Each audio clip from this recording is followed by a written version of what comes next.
Good morning, good afternoon, good evening, wherever you are in the world, and welcome to another rendition of Dual Dynasty, your WWE review show here on the BC WrestlePod Network conglomeration syndicate podcasting thing we do almost every single of the day, except for Thursdays, because forget Thursdays, except for this week. I am your host, Mikey, joining me this mournful after surviving another.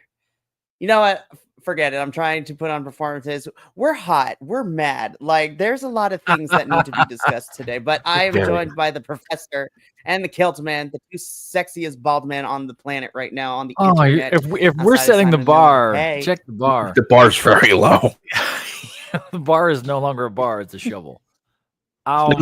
It's not a bar. It's a pool. It's a pool, if you will. It's not so much a bar as it is a candy bar. Ooh, Snickers. Yee. Sorry, Mikey. We like we talked about before we started. It was hard to watch SmackDown just literally hours before hearing all this. Just hours before, like that was brutal. But we'll talk about it. we most certainly will. And speaking of bars being very low, WWE continues to disappoint me when it comes to these types of things. We'll give our full thoughts here in a little bit. But before we get into all that, if you are new here, thank you so much for tuning in. We review the wrestling of pretty much everything that you could possibly think of between the major federations of WWE, AEW, and I'll include TNA as like the big three promotions, to some of the smaller ones like GCW, Progress, CMLL, freaking Stardom, New Japan. We cover a bunch of stuff here. So if you like wrestling, we got you covered on a lot of things. And if you can't dedicate to watching a full review, whether it be live stream or edited, you can check out our social medias where you can see the crux of our thoughts and feelings of reviews by totally looking at these clips that will not come and haunt us down the future, as well as the report cards we do for everything here. I literally just uploaded a report card for Progress Wrestling Super Strong Style 16 tournament, day 1, as we got through the first 8 matches of the tournament. And that Jeez, the second half will be that's tomorrow. It was a lot of fun. I've been up since 7 a.m. this morning. But you can also check out all that good stuff and, say hi to us. We're friendly. At least I think we are. But with that out of the way, let's just get into it. So before we get into the Raw and the SmackDown and our predictions for Backlash, all right, let's talk about this. So over Friday afternoon/evening, we were met with another round of WWE releases and contracts not being renewed. People are like, why is this happening? And some people forgot that we already went through this at the beginning of January too, because this is the second time this year that WWE has had some major releases. So we're going to go over the names and then we're going to talk over some stuff. And then we'll just get into it. So over the course of Friday, May 2nd, we had a total of 16 releases. So I'm going to start with main roster and then I'm going to go over to NXT and then we'll just chat. So over on main roster, the releases that we had included Dakota Kai, Braun Strowman, Shayna Baszler, Kaden Carter, Katana Chance, and Shotzi was informed that her contract was not going to be renewed. So that one also hurt me as well. Then on the NXT side, so myself, Macho, and Will were a little perturbed.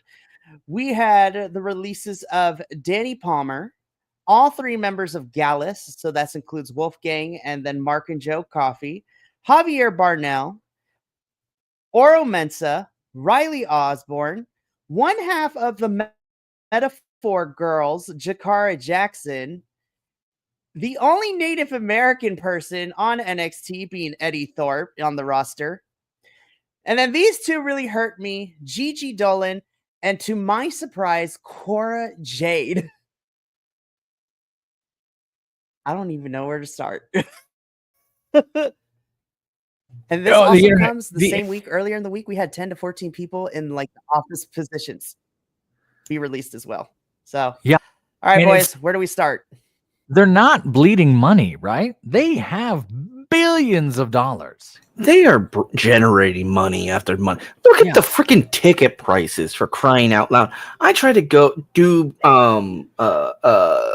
what was it, the next Saturday night main event, which was a 4-pack, because it gave you SmackDown Saturday night main event, and then it gave you NXT, and then there was one other event. I don't remember all everything, and it was like $3,000 per ticket, and I'm like, you're not hurting for money. The reason they're doing this, in my opinion, is that they don't have a storyline. They don't have a way to keep these people relevant.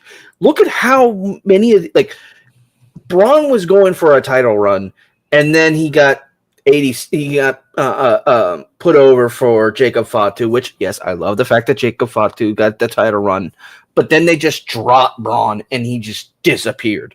You didn't see him after that Damian match, I think it was, and then that's it. He didn't have any appearance in Mania. He didn't have anything literally after that one match, and it's like you dropped a guy who's been trying to put people over and help you out, who's been giving your all, and now you get, there's probably something behind the scenes that I don't know about, but it's frustrating for me because it's like, okay, you got this one big SOB who is a great tool for you to use, and you could have a lot of fun with them, and then you have all the female talent that they just cut. It's like some of these you haven't even used in months. Like, you brought one tag team out for nothing. It's stupid. It's frustrating. I know they have the money. It's just they don't know how to do the storyline to make sure everybody's used properly. And this is the good news, bad news with having a bloated roster, right? Like, you have so much talent here that you're on the hook for. A non-competition clause, you have to wrestle for us. Fine. You have you built a 3-hour SmackDown. You filled an hour and a half of it with ads and flashbacks from what happened last week. That's not gonna get people work and seen. SmackDown, and we'll get to it briefly. There was like an 8-minute gap in between Jade's entrance until we saw Tiffany Stratton. There was 8 minutes there. There was 2 bumpers and 7 minutes of commercials. Like, what are you doing? Anyway, sorry, that's besides the point. ITR Wrestling was reporting that Braun Strowman's salary was actually really, really high, and they never renegotiated it for how much he was being used, because there was about a year we didn't really see Braun Strowman, and then we saw him every week for the last few months. He had an LA Knight thing, or no, not LA Knight thing. There's a handful of things that he got used for, right? Yeah, he put over Bronson Reed. He put over Bronson Reed, like, too. did everything he needed, did everything a company man you would want him to do. The fact that the other story that's come out of that since then is the last few years of his life where he had a horrible breakup with Raquel. He loses his best friend and brother in Bray Wyatt. He gets cut from this company. He has neck surgery. Like, there's a lot of stuff going on with him. Of course, we only hear one side of it. We don't know. Maybe they want him to take that time away. Maybe there's something else that we're not seeing. I don't know. I never felt like he was an unsafe worker. I never felt like he was, wasn't taking care of anybody. What's hard is you get into the what's your hook? I slap man meat. Great. What else do you do? And I do think Triple H is trying to move more towards the cinematic. He's looking for wrestlers who can act and who have that sort of skill. And that's not a knock on anybody, but there's a certain polish and a certain style that he wants to see, as the previous regime wanted. Are you 6'8"? Can you walk in front of people? Great, you're hired.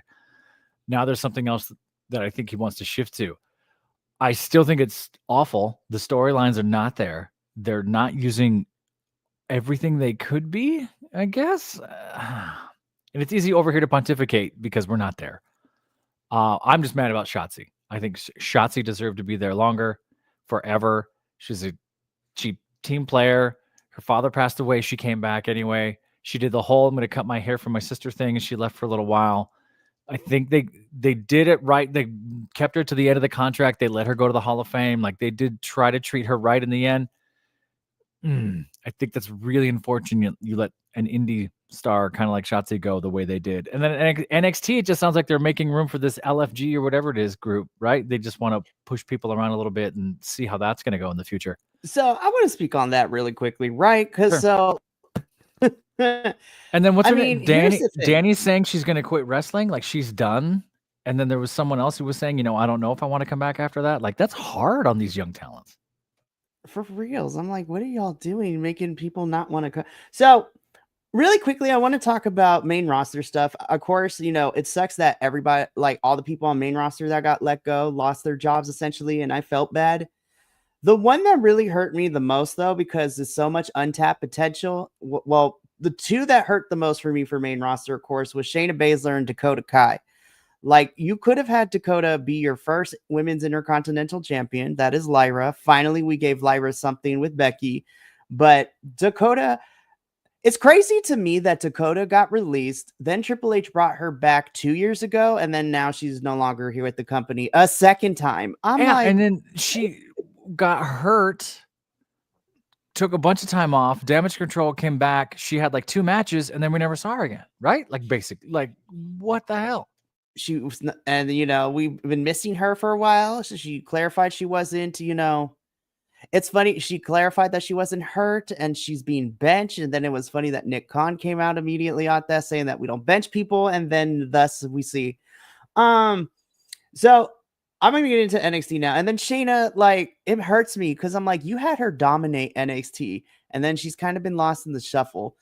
And despite the match not being very good, Shayna is also untapped potential, and then you just don't want to. Anyways, NXT is where things kind of got crazy for me because also NXT and then WWE is evolved the way that they're setting everything up in the hierarchy now of WWE.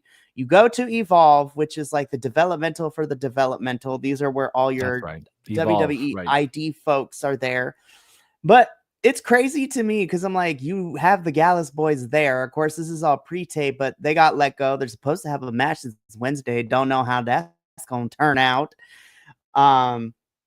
Riley Osborne got sent to Evolve, and then now he's gone.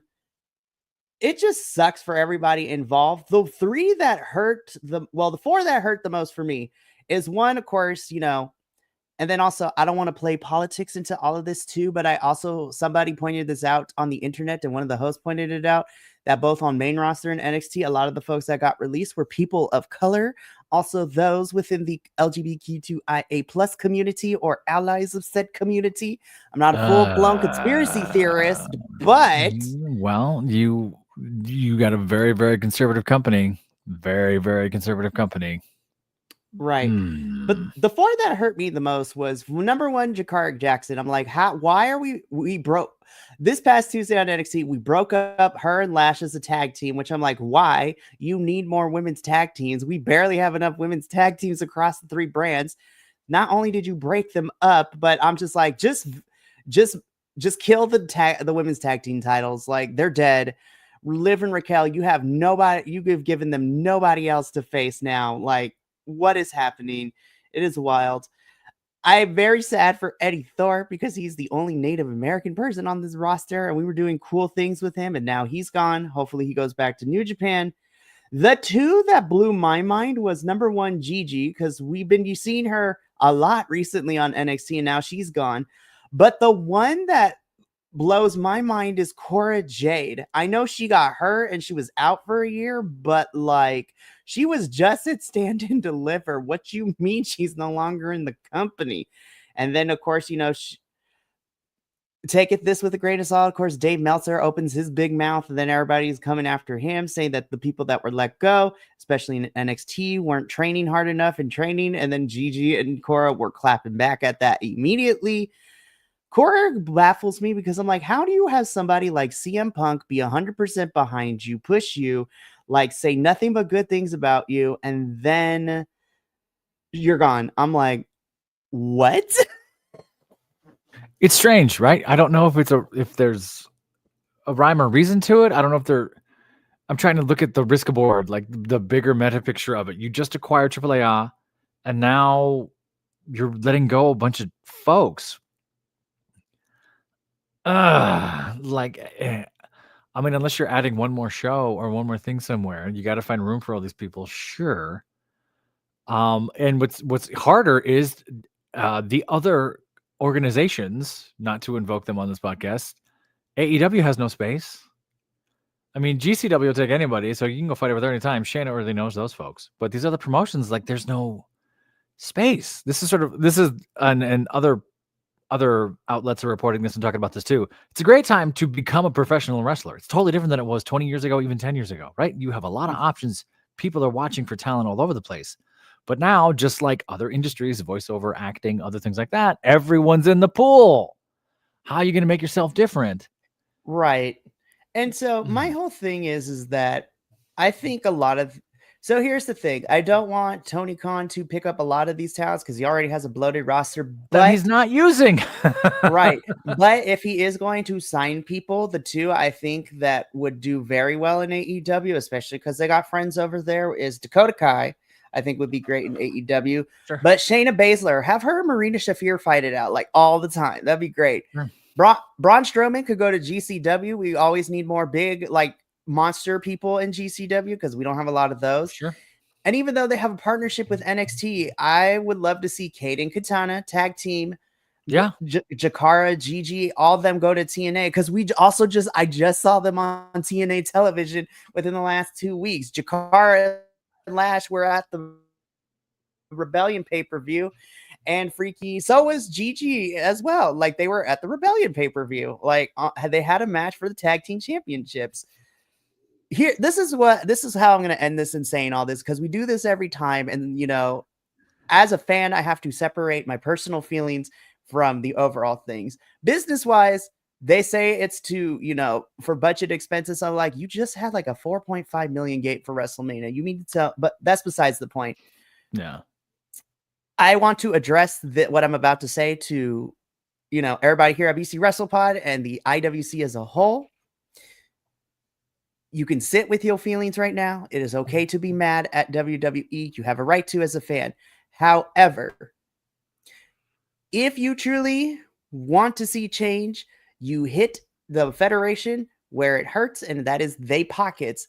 So if you say you're upset, but you gonna still give your money to WWE, then you're kind of defeating the purpose. However, what I'll say is that if you truly want to make a difference for all the people that get released, make sure you buy their t-shirts when their non-competes are up, support them wherever they go, like interact with them now that they are no longer with this federation.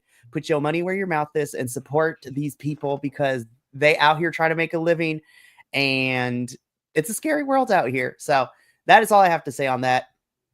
Yeah. And we can move on from this. We have a company like WWE. They don't make their money on wrestling anymore.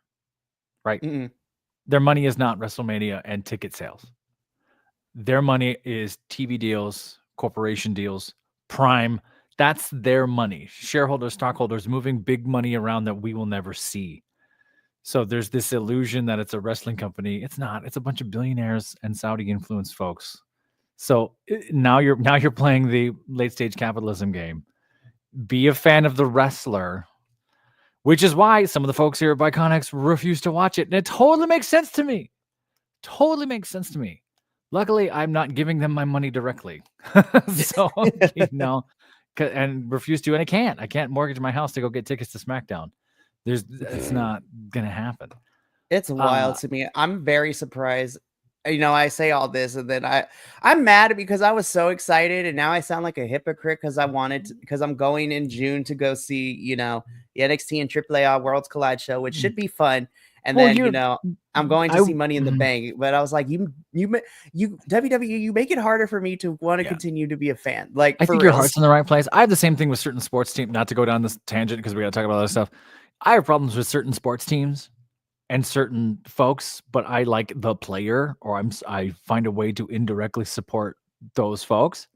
I think you're going for the reasons you're going. Sure. Yeah. But the last thing I'll say is I hope Shotzi and Shanna end up over in AEW because I think they would kill it over there. I definitely think Shotzi and AEW would be.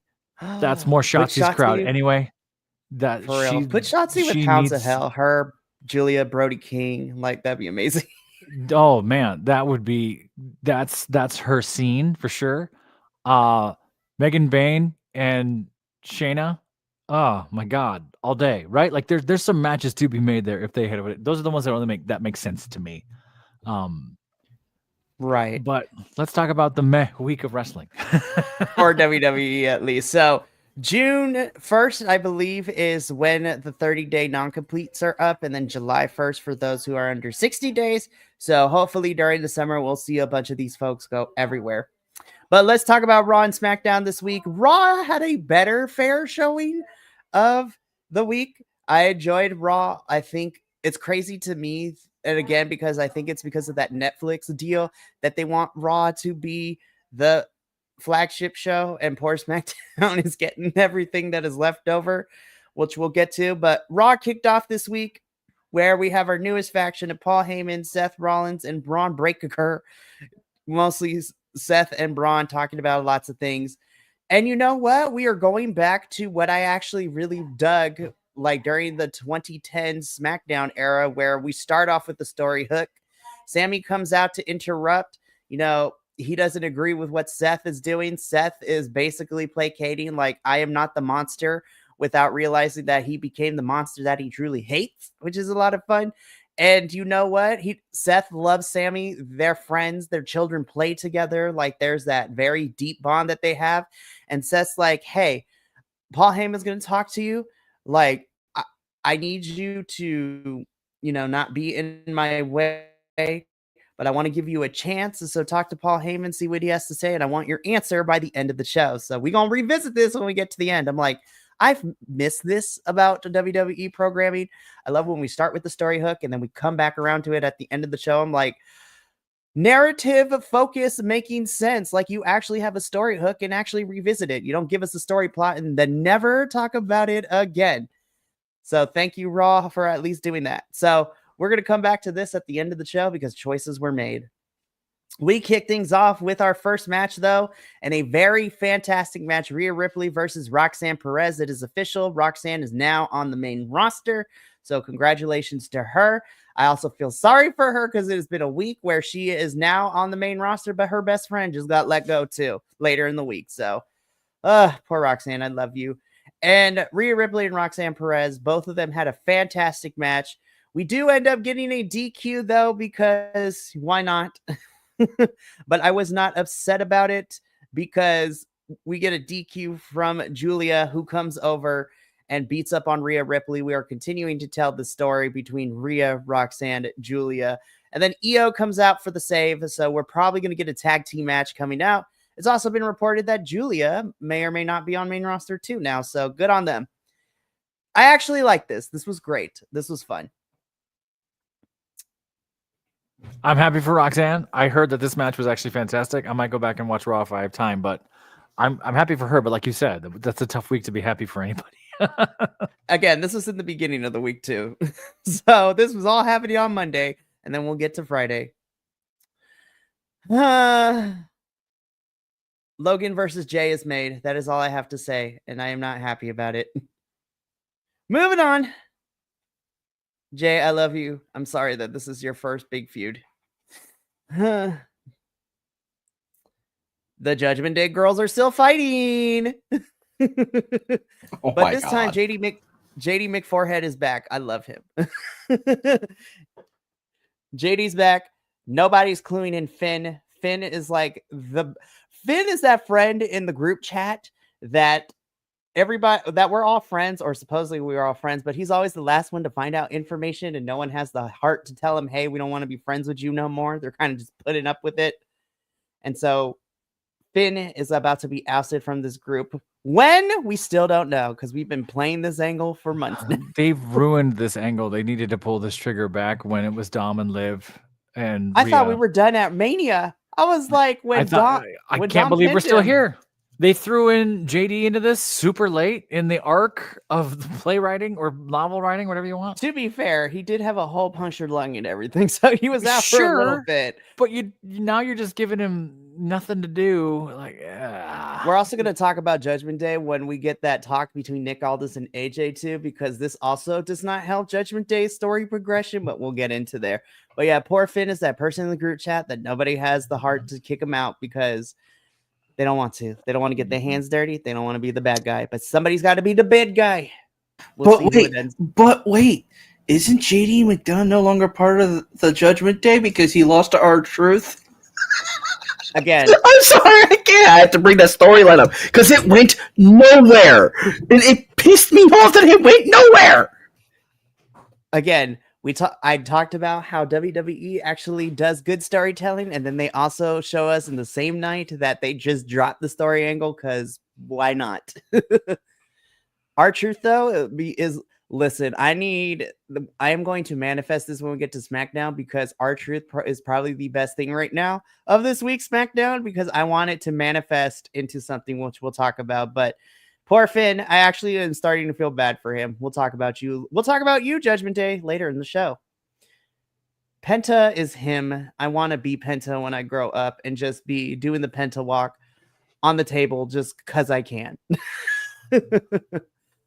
Which, yeah, the War Raiders and Judgment Day do have a tag team match. War Raiders win. Cool.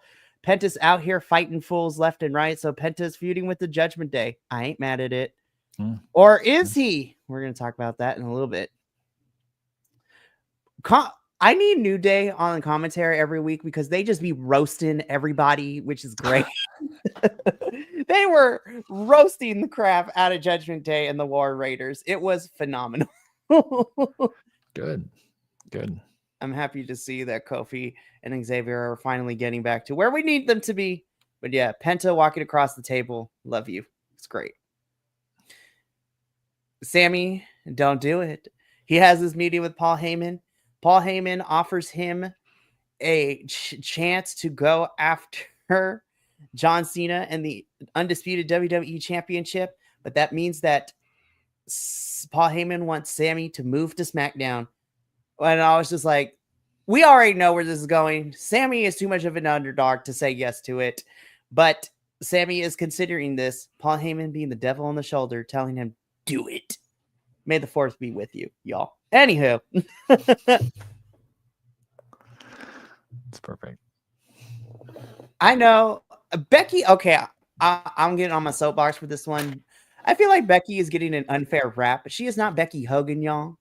I was just like, she's always constantly putting women over, even when she has personal beef with them. Like, despite her and Charlotte having real life fire during their feud leading into Survivor Series 2021, Becky still did the thing, and Becky still went, everything. I'm tired of people saying that Becky is related to Hogan because that is not the case. How dare you? Who said that? The internet. No. Idiots. I blame poor booking because there was no reason for Becky and Lyra to win those tag championships at WrestleMania. It's a strange choice. Only for Liv and Raquel to win them back the next night. I mean, it propels us into this feud. I don't want to go full conspiracy theory. And this is for a different podcast. I don't want you to get demonetized. But the booking has gotten weirder. The results have gotten stranger. And the DQs are everywhere now that DraftKings is as involved as they are. It's wild to me. I actually did like this promo from Becky because, she admitted, she's like, yeah, I took out Bayley. And I was like, there we go. This is the heat that I need. I know that she is a heel, but you cannot. It's funny how the internet looks at Becky one way, but of course, me and the rest of the fans that watch the product, you can't make me boo Becky. You're never going to make me boo Becky. She is fantastic. Even though it was all over the place, I loved her feud when she had it with Trish Stratus before she went on hiatus and everything. It was fantastic. Folks forget wrestling's, I don't want to say not real, that it's scripted. There are multiple facets and multiple layers to how you view a wrestling product. Yeah, and some folks really look at it at that superficial level, and it's like, come on, what are you doing? Anyway, for reals. But Becky gets on the mic where she says that she's tired of people like Bailey, and she actually brings up facts that Bailey, for the last 2 years before Becky went on a hiatus with Damage Control, attacked her constantly. And so that was just a lick back. And you know what? She deserves to be, not deserves, she is championship material, and she shouldn't have to continue to prove herself in front of the fans. She gave us a little bit of the "you people" promo, but in a way that didn't make me upset, because I'm like, yeah, because people are being rude to Becky on the internet and saying that she doesn't put over talent. When you mean to tell me that she's entering this feud with one of her students that she trained personally for this, I'm just like, y'all are weird. But Lyra does come out. Ooh, let me go back. Lyra does come out. She does state that, you know, she is not here to be the next Becky Lynch. She's here to be the first Lyra Valkyria. And you know what? Lyra's not dumb either. She's just like, I know what you're doing. You're saying all this because you want this match. Okay, so I'm going to give it to you. But Becky's like, no. And then Lyra's like, all right, be a wuss and run away. And then, you know, we get confirmation later that is going to be Becky and Lyra for that Intercontinental Championship at Backlash, which is like one of the 2 matches of the 4 that we have announced so far that I'm actually really excited about. So we're getting Becky and Lyra at Backlash. More on those predictions later. Because first, Penta is going to get attacked by El Grande Americano Latte. And you know what? I just accept my fate, and we're going to see where it goes from here. So yeah, is Chad Gable wearing a fan shirt for El Grande Americano? Yeah, his shirt says El Grande Americano is like numero uno. Numero uno, yeah, that's funny. We'll see what happens with this. I hope they don't play it out too long, but it's still fun for now. I also like that we got a little bit of preview of what made Penta fun, where he's just like, oh, okay, you gonna make me mad? I'm gonna break your arm backstage. Like, don't toy with me. I was like, Angry Penta is fun Penta too. Yeah. So, love that. Rusev is here again, and he's kind of playing the Redeemer character here in WWE. I was just like, okay, we'll see where it goes. Don't mess this up, WWE, which is crazy. I wanted him to feud with Braun, but that's not going to happen anymore. But as of Monday, I thought that was still a possibility. We'll see. I have my questions when we get to Aleister Black, but we'll see. Yeah, so very interesting. This is also a very zoomed up face. I was like, he's staring at me. I don't appreciate it. Super close up. I was like, too close. This was probably my favorite match of the entire night. Because number one, it's Stephanie. So I get to see her wrestle, which is fantastic. But I feel that this is also Ivy's strongest showing so far since being on the main roster. And I think that's because she gets to fight an opponent that is very okay with it, taking more of Ivy's stiffer wrestling shots. Because, of course, Stephanie has wrestled in CMLL and in that New Japan style, too. So this was my favorite match on Raw. I don't care what anybody says. This is great. I love both of these women. Great. Stephanie does pick up the victory here, and thankfully Booker T was not on this show because she does her famous move, and I was just like, Booker, we know why you're here. That's okay. Damn it! I know, killing it. But I would not be surprised to see Stephanie be up on this main roster by the summer. Not even gonna lie, I think she's losing this her championship at Battleground.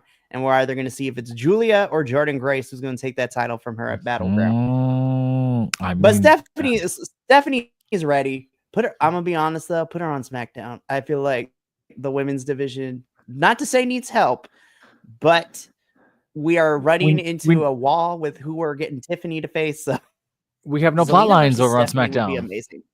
That is true. That is also a scary thing. You could do a whole lot. Zelina versus Stephanie would be amazing, too. Not going to lie. You could have moved Shayna and Shotzi over to SmackDown, and you would have solved 90% of your women's division problems, in my opinion. That's what I said. Different booking, you would have different stories, you would have had a totally different dynamic. You would have I'm gonna say this kindly, 2 dirtier girls, 2 anti-culture girls, totally opposite. They are the alt girls of wrestling. Yes, the alt girl thing. Like, anyway. Yeah, but Stephanie, Ivy. Favorite match of Raw. Don't care what anybody else says. Liv, I'm Weird. so happy that you're acting, but girl, this also means that those tag team championships are going bye-bye until you come back. So now I'm just like, why? She's acting in something? Is that what's happening? Yes. So it was reported earlier this week that Liv is out to go film a movie. I think it's Bad Detective Tokyo, I think is what it's called. God. But it's like an actual like role, which I'm happy for her. I was like, you go, Liv. This is not the first time Liv is acting. She was like a reoccurring guest character on the Chucky TV series on Sci-Fi. She got murderized on TV. It was kind of great. I love it. I never want to be against people like doing things and getting these opportunities. I'm not even mad at Raquel and Liv. I'm mad at booking because this whole roundabout for these women's tag team champions, you make Liv and Raquel lose them, then they get them back the next day. And then not even a week later, we're probably not going to see these things defended until Liv comes back to defend them. And who knows what's going to happen with Raquel too. That's the other thing.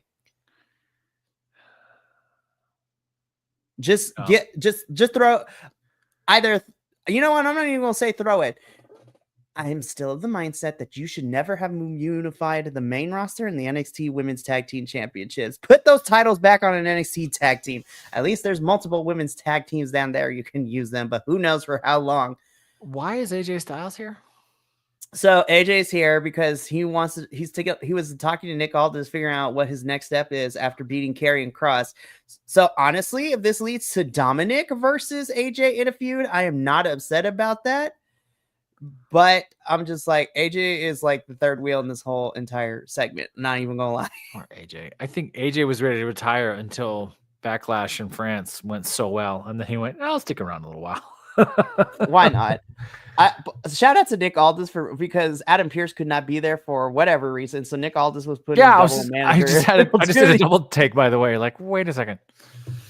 Nick Aldis out here actually not creating chaos is crazy. But I do like Adam Pearce's GM because he creates chaos, and I love me some chaos sometimes. Good.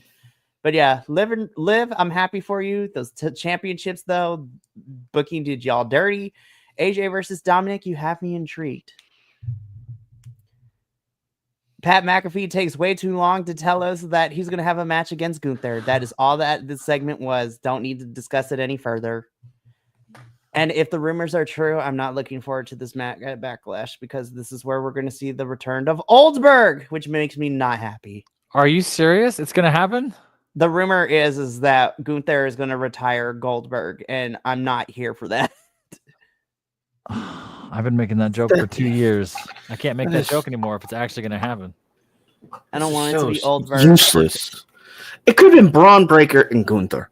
That would have been so much better. Braun Gunther would have been not a Braun Breaker, a Braun Strowman and Gunther. That would have been a better. That would have been. I don't know. There are so many other people that, because to me, I'm just like either Pat McAfee's not actually going to wrestle or he's going to get the piss beat out of him, but then someone's going to come save him. I don't want it to be Goldberg. I know he's not ready. I don't know how ready he is, but I'd rather be the person that. I would rather have the person to come and save Pat McAfee or to take Pat McAfee's place be Ilya. Ilya v. Gunther is something I want to see again. I don't care. But yeah, we're making questionable choices. I hope it's not Goldberg. I hope it's not Goldberg. But if not, if it is Goldberg, we're in for a very long summer, y'all. And I don't know if we're gonna make we gonna make it. We're gonna try and make it. They're not they're gonna do what they did in the Royal Rumble, like so and so's hurt. We need someone to step in right now. Who's it gonna be? And then it's the done. I don't think Goldberg could go. 5 years ago, maybe. No, even though that him and the Undertaker in Saudi was terrible. I don't know, man. I hope that's not true. We'll see what happens. I think it was what was it? It was what's his name? Regal. I can't remember his first name, but Regal had a match with Goldberg. William Regal, yeah. William Regal, and just embarrassed him. Yeah. It's like William Regal was trying to hold him and trying to like carry him the entire way, and it's like Goldberg can't wrestle. He's just some figure, and that's it. And it's like it's stupid to have him as this. Yeah. Well, this is also stupid too. Logan Paul attacks Jay backstage. Yeet. And we move on because Sammy gives his answer. He tells Seth no, which then brings a whole impromptu match between Braun Breaker and Sami Zayn, which, we do love, but we knew Sammy was not walking out of this in one piece. And sure enough, he was given a curb stomp for all his troubles. And Seth, Braun, and Paul Heyman standing over a curb stomp Sami Zayn is how we end Raw. Why? Beginning was great. And I was just like, I'm intrigued because this is perpetuate again. We're getting the true heel architect as Seth back. Also, apparently that coat is like $15,000, which I'm like, Seth, if you get like ketchup on that thing, it's over. Like, yes, doggo, I agree. Like the beginning. Dog is very angry about it. If you like, love the beginning, love the ending of Raw. Middle was up and down. I hope they do something with it. I can't see why we're doing Sammy Seth. It seems like the storyline's pretty good, but we'll see. We'll see. All right, SmackDown. Let's just rip the Band-Aid off because, even if we put aside the releases happening during the show, you were all over the place. This was not great. No, this was not great. You could probably jump through all of this. This was a fillery SmackDown, so let's just get into it. Yeah. LA Knight and Damian Priest have a promo battle talking about their losses at Mania. I do like them on the mic. This was just a long segment to get into the match, which we don't even get a actual conclusion of because Solo and Jacob come in to cause a disqualification. So there was no reason for any of this. No. Didn't make any sense. Opening. I know they're trying to set up a fatal 4-way. Again, I'm tired of fatal 4-ways. I don't need to see another one. I like you said, I like the two of them on the mic. I think they're great on the mic. I had no problem with them on the mic. But the fact that the first 30 seconds were, I have no problem with you. I don't really have a problem with you either. Great. Let's fight. Why are we here? What are we doing? I was just like, that could have been built totally differently. It's such a weird way to start. And it just felt awkward this set an awkward tone for the next too many hours that we were watching. For reals. Now, when we do our predictions, I'm actually really excited for the match we're getting that involves some of these folks. But I feel like even though it was a 2-week time period, there could have been better ways to get to it. But, we'll talk about that when we get to Backlash.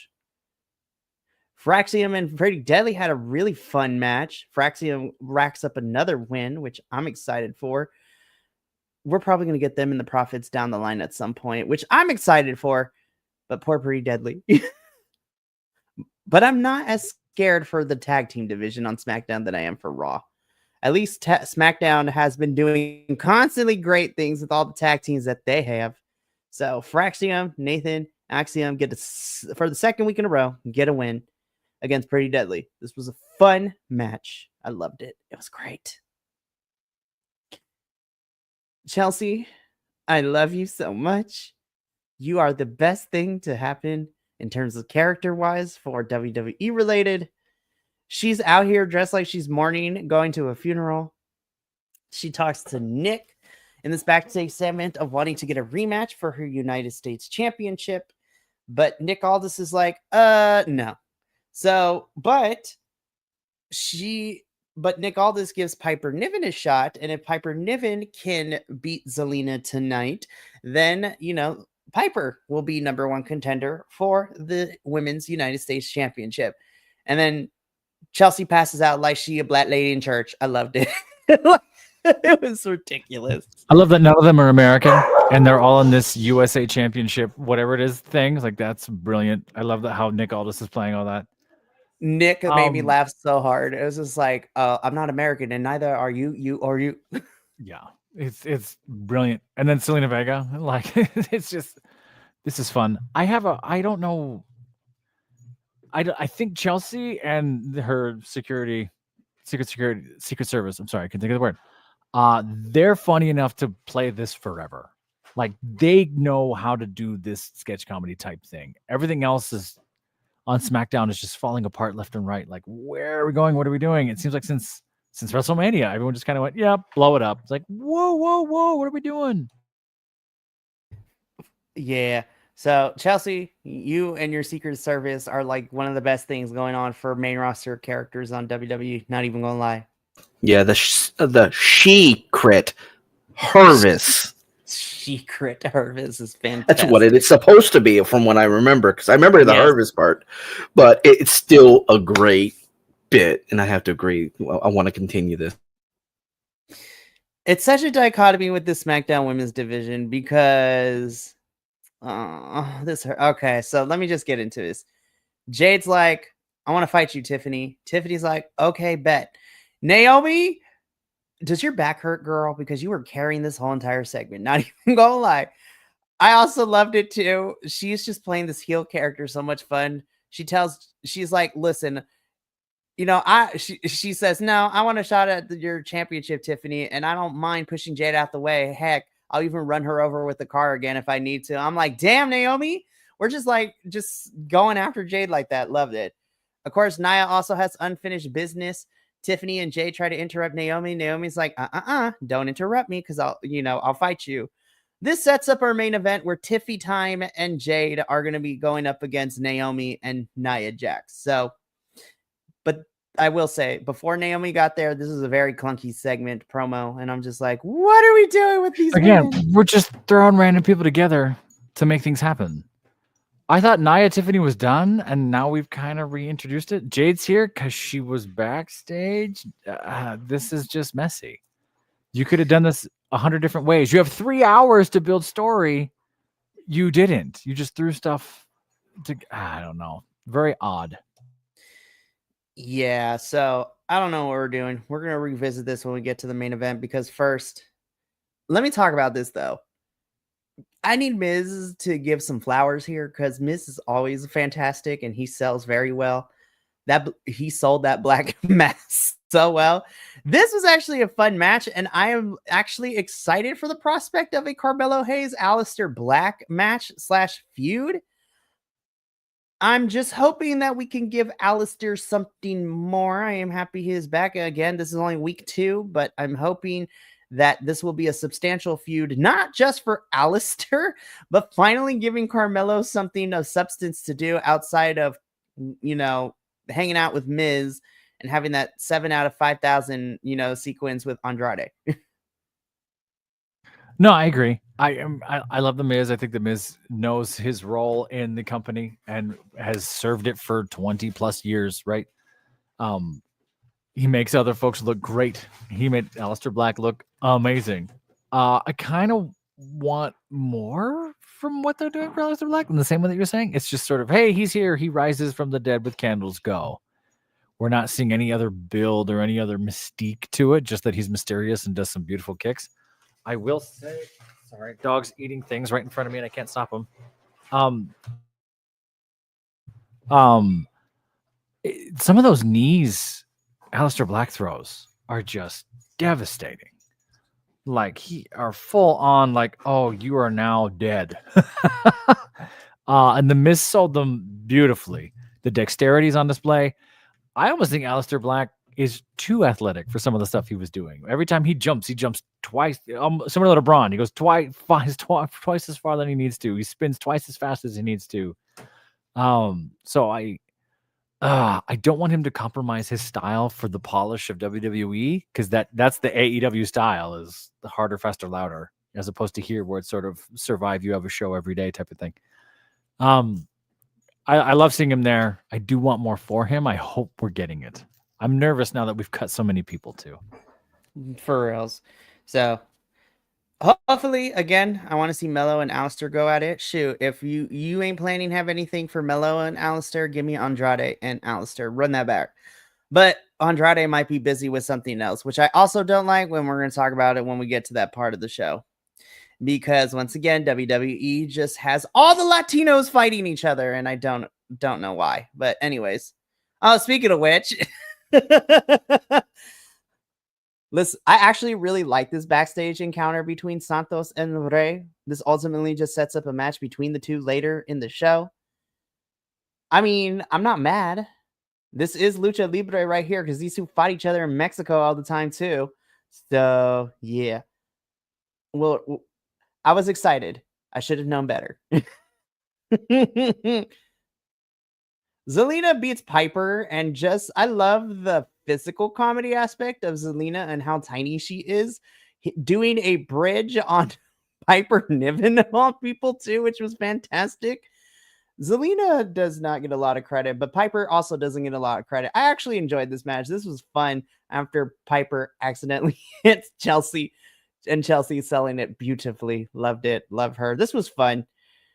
I will say this is one of the few parts of SmackDown I enjoy. I was like, yeah, I'm okay with Zelina fighting Chelsea and her, whole entire squad for a little bit. I ain't mad at it. You go, Zelina. I loved you.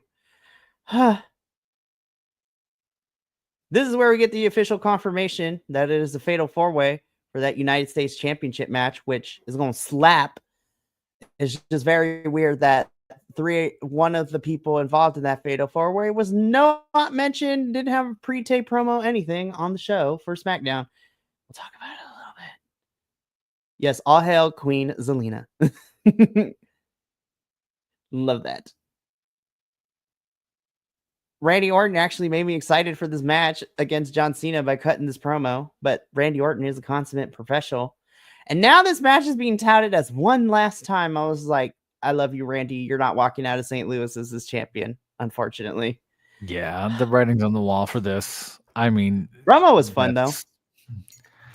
Really solid promo for something that I didn't think I would care about. Something that I was like, oh, man, okay. But he made me interested. I'm not saying they can't bring it. I'm just, Cena didn't look like Cena last time we saw him. I don't know what this is going to look like. It should be interesting. That it will be. So should be interesting for sure. Thank you, Randy. I mean, I was pretty decently excited. Now I'm just like, oh, this could be a fun match at Backlash. R-Truth needs to be the savior of John Cena's darkness. Like, I need R-Truth to bring John Cena back into the light. It's got to be R-Truth holding a Make-A-Wish kid in a wheelchair. But John, no, and something. Or he wheels in little Jimmy. something that brings John back from the depths. But wow, but what is that thing that is John's call to action? That remains to be seen. That is very, very true. But I love this because R-Truth is like, hey man, you better not be messing with Cena. Cena, my boy, dog. And Randy's like, I'm about to punch your head in. And then Jimmy's playing Peacemaker over here, trying to prevent Randy from kicking R-Truth's head in. I love R-Truth. He is we don't deserve him. I love you, R-Truth. You are fantastic. This was a decent match. Again, though, I don't like where we're heading. Just throw all the Latinos and have them start fighting each other, because why not? I have nothing more to say. This is a pretty fun match. It was decent.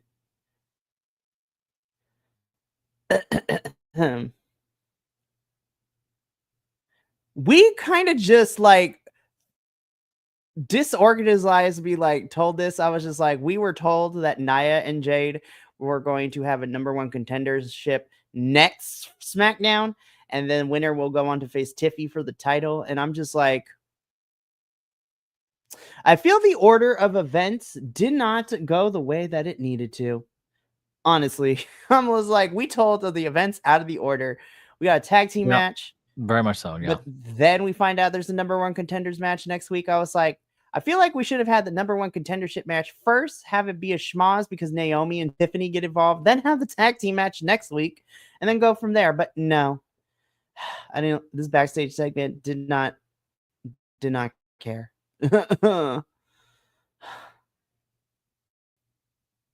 Yeah, did not care about that.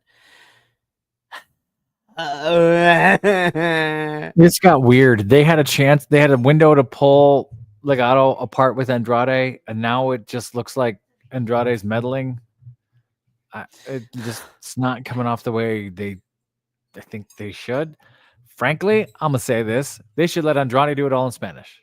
He's really struggling. Yes, let him do it in Spanish. Let all four of them go heads up in Spanish, go full Telemundo, El Rosa, and just let it go. Just let it happen, right? Just put the subtitles on so we can understand. Give me the telenovela feel. Put it in a grandma's kitchen. Make it happen. We go back to the fine. Olive Garden that I was gonna say- Legato was. Go back to the Olive Garden that Legato was in, like when they first got to Dude. SmackDown. I mean, that's We gonna need the work. dramatic wind machine. Andrade's fantastic. I'm not saying he can't get a promo. I think he's stuck in these scenarios where it's just like, hey, go wing it. Talk about this. And it's not that he doesn't have the language, it's that he's having a hard time coming up with it quickly when these happen. And it doesn't do him justice. Nobody is thriving right now in this whole thing. And if you're gonna break this up. Which, by the way, where the hell's LWO? Like, what's going on? I know Like- Ray is out, but you still got Joaquin and Cruz out here somewhere, and Dragon Somewhere, Lee like, and all what are we that. doing? Like, This is wild. I think they're on Raw, but that's besides the point. Anyways, we move on because why not? Okay, so I'll say this quickly because we got to move on. I did not hate this. Did Me not hate neither. this. I thought they were great. Tiffany's always fantastic. Naya has improved a lot. And Naya also looks like she's cut a chunk of weight too. She's moving faster. She's moving better. Naomi kind of saves this, in my opinion. Twice I thought Jade killed Naya. The first one I can't remember. Look, there was a shot somewhere, and I was like, "Oh my god, that landed really flush." And then we get to that power bomb, whatever thing, where she picks up Nia Jax from the thing, drops her right on her tailbone, not her Oof. back, her tailbone. And Nia kind of winces and then no-sells the roll-up. And Jade, at the end, in my opinion, knows she messed up. She looked very mad at herself. Yeah. You can kind of see it on her face right here. She knows she messed up Nia's lower back. And Nia got out of the ring fast. Mhm. From what I saw. So that was just me watching as a layman. So you had like, not to jump on anything else, and I know we don't do the ratings quite like we used to, but there were a few botches and miscues on this SmackDown that could have gone really south. This is one of them. I was like, you could have really hurt Nia. Agreed. She didn't have her twice, and they're communicating, talking to each other. And then, of course, Alton getting his whole chin would look like split open. And then there was something else I think that happened with the LA Knight thing that I was like, oh my God, you're going to break your leg. Very slapdash. And everyone's safe. Everyone's safe, of course. They're professionals. But I couldn't help it. That took me out of it. Where I was like, oh man, they're trying not to hurt each other. Right. Naomi comes in afterwards for the attack, holds the women's championship up as we go off the air. I don't hate that. That's fun. Naomi Tiffany would be fantastic. That would be great. But who knows? Because we gotta get through Jade and Nia Jax's #1 contendership match first, but we shall see. Yeah. Well, that brings us to the end of a pretty okay Raw and SmackDown this week. But now let's get into this because WWE pulled the TNA where we only have 2 real full weeks to build for Backlash. Let me just change this real quick. That's Randy from years ago, isn't it? That's not recent Randy. Right. I was like, the Photoshop is crazy on this. That's Legend Killer Randy. That's Randy from 20 years ago. For reals. Alrighty, so I have just sent the Google Doc to. Oh, this is it. All right. It's a new year. Got to get out of the onesie. So this is the first official of the 2025-2026 season of predictions. The professor lost the 2024-2025. That one. Which, by the way, do I have to pick a onesie, or are you guys picking one? Because I'm picking one. I'm going to pick one. I'm going to pick for you. Okay. And you will text me your size later. Just don't go to that Coyote onesie site. I know you. Oh, do it now. But... Now you have to. You said, don't do this. Now he has to. It's like, please don't. It's like, now I got to write like Professor Reigning Onesie Champion. That's what I got to do? All right. Yes. I will customize it and everything. I earned it. That's me. Alrighty. So we are going to quickly make our Backlash predictions right now. There's only 4 matches. Would not be surprised if we get one more. WWE pulled the TNA where we have only 2 weeks between the next 2 pay-per-views. So we had WrestleMania, and now we literally turned it around like 2 weeks later. Oh, we have Backlash. So let's get into these matches. So, all right, let's start with this first one. I don't really care about this one. Pat McAfee versus Gunther. Gunther's winning no matter what henchman they pull out, unless it's some weird DQ thing, right? It's going to be a DQ thing, and I think it's still going to be favoring Gunther, no matter which way we look at this. Because I would love Pat to win this. I would love Pat to, Really? I like Pat McAfee. Remember, no, I don't dislike Pat McAfee. You think it's better for wrestling if Pat McAfee wins? No. I just like Pat McAfee. Like I want him to win it because it's just. I think it would be cool because I don't like the way they did this. I don't like the story they were trying to tell. Sure, it did not make sense to me. It did not seem safe to me. I don't like this. No matter which way you cut it, it's going to be some type of fuckery, and it's going to end in the DQ. It's probably going to side towards Gunther, but that is what it is. That's kind of my take too. I don't dislike Pat. I kind of hate his guests, but he's grown on me. He still kind of drives me nuts. Me as a wrestling fan, this should have been Braun Strowman. This should have been a whole host of other folks that aren't being used. Gunther could do anything, and you're doing this with Gunther. Nah. Yeah. But if it's Goldberg, I'm going to laugh, so that's fine. We'll see what you and your Nostradamus picks. So now we get into the matches that I actually care about. I'm not going to lie. I don't know which way to go because on the one hand, I want Lyra to retain, but I can also see I feel like it would be funner storytelling for Lyra to chase Becky, but I don't know. I'm going with Becky here. Yeah, I'm going to go with Becky. I think they'll do Becky. I think they're shady enough to make her a pseudo transitional championship to give her something to fight for. I think they let her taste it for the year. They gave her a little bit of the arc. So now if she wins it again, she can be 2-time, whatever. She's fantastic. She's great. I don't know her as well as I should, but the last few matches I've gotten to watch her, I really, really like what she's doing. I think they're going to play the long game. They'll put it on Becky. They'll make Becky heel for a year, and then we'll do something cool at next WrestleMania. Could be. It should be fun and fantastic. And you know what? If Becky has it, then you can have Bayley and her fight for it. That'd be a feud I would love to see. Not gonna lie. Yeah, she was gone for almost a year, or maybe longer. Injury and family and mom stuff. They had to convince her to come back. The Seth's going the heel route. She's going the heel route. I think that's fun.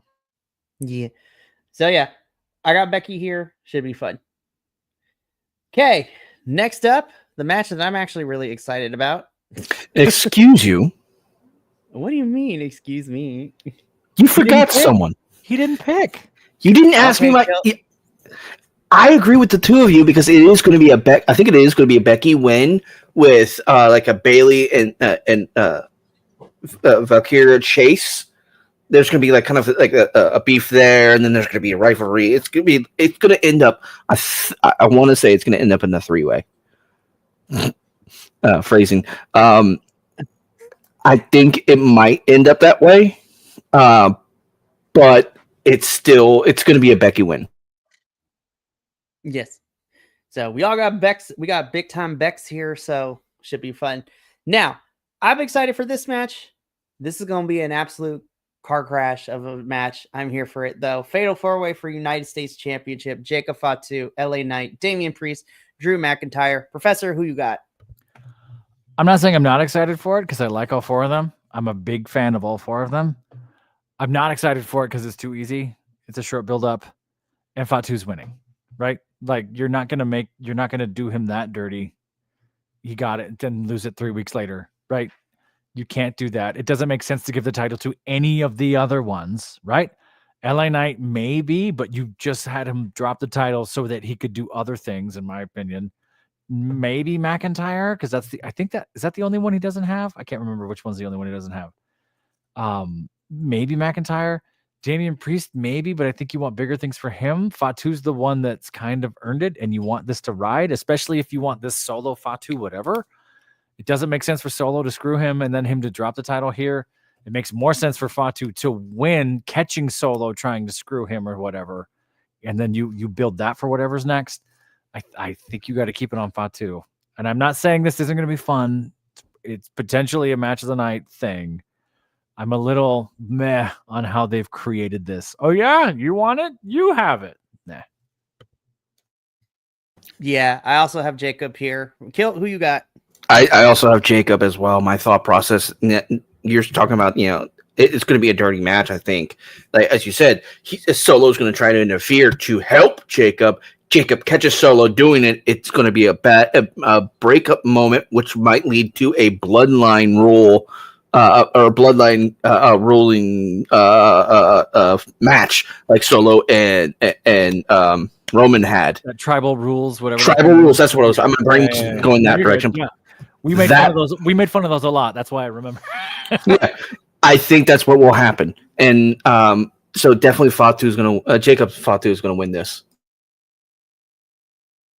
Yeah, I think so too. I feel like now, honestly, I'm excited about this because I think I want 15 minutes. Don't give me 10. I need them to give me 15 minutes. Like, just have everybody fight each other. And honestly, I think this could potentially give us our roads to SummerSlam for a lot of these folks. Sure. Like you said, with, Solo and Jacob being SummerSlam, I'm putting this out here right now. I'm calling it. I need LA Knight to win Money in the Bank this year. Money in the Bank. LA Knight should win Money in the Bank this year. We're literally going to be in Los Angeles. How can you not have LA Knight win in LA? That's actually a really good point. And then you have Damian and Drew continue they fight and just ante up the stakes. Like, that's a good point, though. So the crazy thing is that the mid card has better storyline potentials than the main roster, than like your main championship cards. But we get into the final match as of right now, being touted as one last time. Heel John Cena defending his undisputed WWE championship against the hometown hero in Randall Keith Orton. And Randy's promo has made me I think this is going to be a fun match. It makes me a little more excited. I still got John Cena winning this one. I don't think Cena's losing this title. I don't think it makes sense here. I think it's going to be a shenanigans thing. I don't think it's going to be clean at all. They're going to keep Randy looking strong in St. Louis. They're going to make John look even more heel as we get closer to it. If this is John Cena's last year, sorry, I'm thinking this far ahead. I have to think farther ahead now because I've made too many of my picks based on my heart.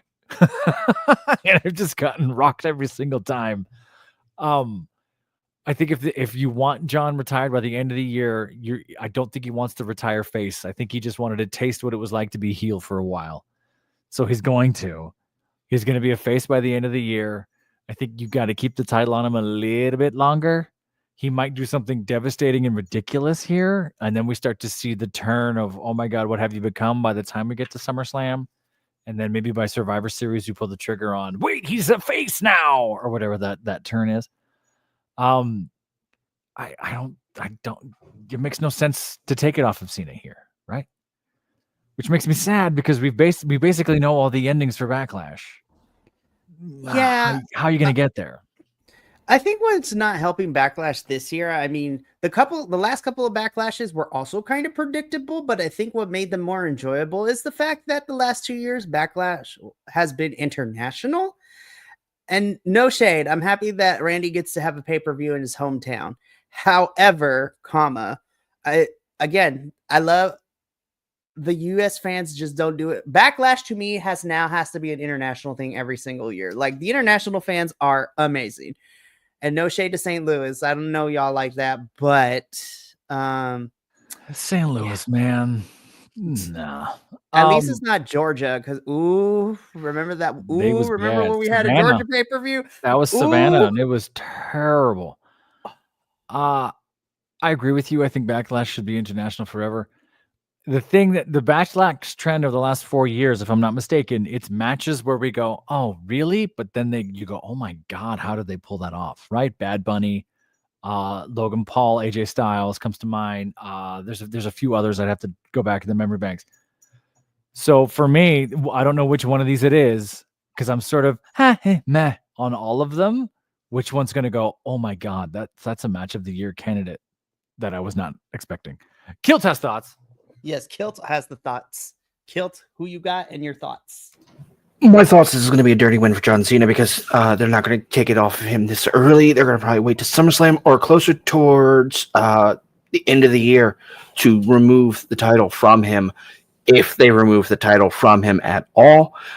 Randy something's going to happen. He's probably going to go on like either an injury reserve for a little bit, probably take a vacation, just relax and enjoy himself. I don't know, but Randy's not winning this. It's going to be Cena. There's going to be some fuckery afoot. I swear to God, if they bring out Travis Scott, I'm punching someone. Seriously, that was such a stupid part of the storyline. Oh, you want to hear something even crazier? Go ahead. There's a rumor that Travis and John Cena will have a tag team match later this year. I will quit wrestling. Why is he here? Listen, I'm not here for it either. But when I tell you the two they will be facing up with, I'm like, as long as they win, that'd be even more funner for me. So it has been proposed that John Cena and Travis Scott would take on Cody and Bad Bunny. So listen, Travis Scott, not here for it as a wrestler. However, he did sell beautifully the Crossroads at Mania, but that was the stupid part of the story too. However, if that means we could see Bad Bunny be hitting people all over the place, I'm not mad at it because we have seen that Bad Bunny is actually fantastic. Yeah. But this is going to be a weird summer. I'm feeling it. I hate rich influencer culture buying their way into entertainment culture things, right? It's really hard for me. It just maybe I'm just old. Maybe it's not for me anymore. Maybe my time has passed. Hey, but it's okay. Listen, you vote with your heart, and I lost. I know. Here, Professor, let me give you a secret of how I do these prediction leagues. Yes, I have to vote with logic, but there are some times where you got to vote with your heart. But you got to find a balance between all of that. You can't go all logic because then it takes the fun out of racing, the predictions and wrestling. But all heart also does not get you anywhere too. It is okay, trust me. But yeah, John Cena, I don't see him losing the championship here. We have a commenter in the chat, Hassan Terrell, who votes for Randy Orton. And honestly, Randy being champion would be fantastic. I just don't think right now is the time. And I don't hate that. Belated happy birthday to you, my friend, as well. Happy birthday, man. Thanks for hanging out with us for a little bit. Yeah, I don't hate them giving it to Randy. I don't think that's impossible. And if I'm wrong, great. Fine. Right now I'm just doing the safe pick. You're like, for him to, it could be possible that this is a long-term thing. Hey, I want to drop the title to you in St. Louis one time or this and this and give you a moment, this and that. Is it Randy chasing 17, knowing he's probably got a few more years than Cena does? Does John want to set Randy up for that? That could be possible because they're friends that go back 25 years or whatever else. I will be very happy if he does. I just don't think they would. I don't think John Cena wants to hold the title for 2 weeks. You know what I mean? That's not that it matters, but it could be interesting. We'll see. Right. So that brings us to the end of our Backlash predictions for now, because I'm pretty sure we'll get one more by the end of the week. And that brings us to the end of Dual Dynasty. You know, it's never fun having to talk about, releases and stuff like that. But hey, you know what? With wrestling, we here at BC WrestlePod, our mission is to vibe out with wrestling and report on the good and the bad. So it is something that we do. But that is going to be it for us here at Dual Dynasty. Before we leave, though, let's preview the remainder of this week. It is Sunday. This is the first review of the week. So let's see how the rest of the week is going to go for all of us. So first and foremost, let me get this up. We kick things off after today's review with this Tuesday, upcoming Tuesday. We have the Olite Ensemble review, where myself, JVL, and viewing this week in AEW as we cover, a Dynamite and Collision that was pretty fun. And we are building towards Double or Nothing at the end of this month. So it's getting kind of hectic and crazy out here. So again, we cover everything here at BC WrestlePod. So if you are a person that went to this one, because this one is going to be a lot of fun. And honestly, it is a great time for sure. And honestly, it is a lot of fun. So please do so, because we really want you to be here, because it is great and everything, and we'd love to have you. So that is Tuesday. Then on Wednesday, you get a double dose of reviews, because first up, the sexiest NXT review show out there on the internet, NXT Losos, is now back and in full effect. Myself, Will, and hopefully Macho will be back to review NXT. We gonna talk about more in depth about the NXT releases this Tuesday, and then also cover the episode in which we are building towards Battleground at the end of the month for NXT. So that should be fun. And then later on in the evening, 8 p.m. Pacific, Los Lobos de la Lucha is in full effect as we cover another episode of CMLL, Viernes Espectacular, and we will be covering the special MLW versus CMLL show that we just had. It was a lot of fun. We have new champions. It is great. On Thursday, you can catch myself and my lovely co-host Andrew as part of the Progressive review team here, where we will be reviewing Progress Wrestling's Chapter 180 Super Strong Style 16, the 2-day tournament that so far has been really fun. And I can't wait to talk about the fun announcement that we got at the end of day 1 this morning. It is great. Then on Saturday, 7 p.m. Pacific, myself, Adolfo, and Will be here for the MLW CMLL Azteca Lucha watch along, where MLW and CMLL will be colliding in Lucha Libre goodness. It's a sold out show in Chicago, which is a lot of fun. So and the cool thing is that the show is free. You can watch it free on YouTube. So you feel free to watch along with us as we do this live on Saturday night. It's going to be good. And then finally, come back next Sunday as we wrap everything up with another episode of Dual Dynasty, where we will be covering Raw and SmackDown for this upcoming week on the Cinco de Mayo episode, which makes me very afraid that Grande Americano Latte will be doing something problematic. And then we will talk about it and we'll probably love it. Who knows? That is my biggest fear. Tomorrow, Cinco de Mayo, and I was like, all the Latin superstars are just dreading what's about to go down. I mean, I feel like there's a right way and a wrong way to do it. And if Grande Americano is in that satire place, he might be able to pull it off. We'll see. That is very true. But that is going to be it for us here at Dual Dynasty. Thank you for tuning in. We're going to get up on out of here. So thank you so much for being here. And from all of us here at BC WrestlePod, remember, take care of yourself, love one another, stay iconic, and more importantly than anything, you always deserve to finish your story. We will catch you for a full, fun week of reviews later. But until then, sayonara, adios, and we'll see you out there. Ta-ta for now.